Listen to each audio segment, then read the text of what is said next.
Thank you, Dr. Mohler. We have a question from the congregation.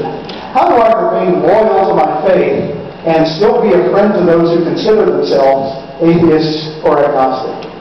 That's a great question. Number one, they expect when they say that we're going to be absolutely horrified and we're going to hit them with our purse. Just do a quick dismissal of them and run in the opposite direction. Or we're going to take out a big Bible and start to hit them with it. And the first thing we need to do is say, number one, we can handle this. You can tell us you're an atheist, you can tell us you're an agnostic. You can tell us you're a Hindu, you can tell us you're a Buddhist. You can tell us you're gay. You can tell us that you used to be a man.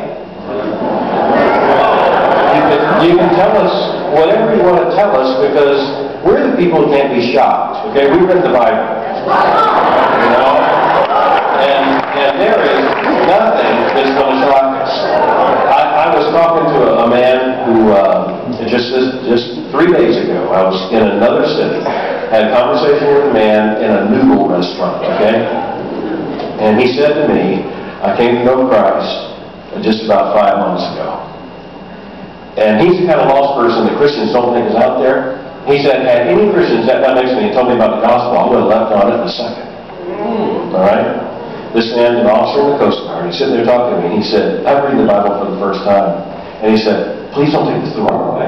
But there are times I read a passage, I just burst out laughing. I said, hey, we all been there. Everything is in there. And so we're the people who can't be shocked, Our grandmother told us to read the Bible sometimes without knowing what's in it. And, the reality is that God is that specific because He knows He has to identify our sin, because in our sinfulness, it takes specifics to get to us. And so we need to tell people, you can tell me anything about yourself, because nothing's going to shock me, and nothing's going to be worse than who I am. Because let me tell you, in God's economy of sin, pride is just as bad as pornography. And so, listen, there are a whole lot of us that grew up in Christian homes by God's grace. We were protected from the certain sins and their effects in our lives. We didn't have to go through those. And that's why Christian parents are so important. Don't apologize for protecting your children from sin.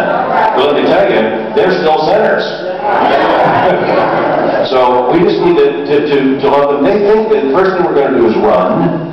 And then the second thing we're going to do is start shouting at them. And you just say, look, I'm looking forward to this conversation. I'm not running from this.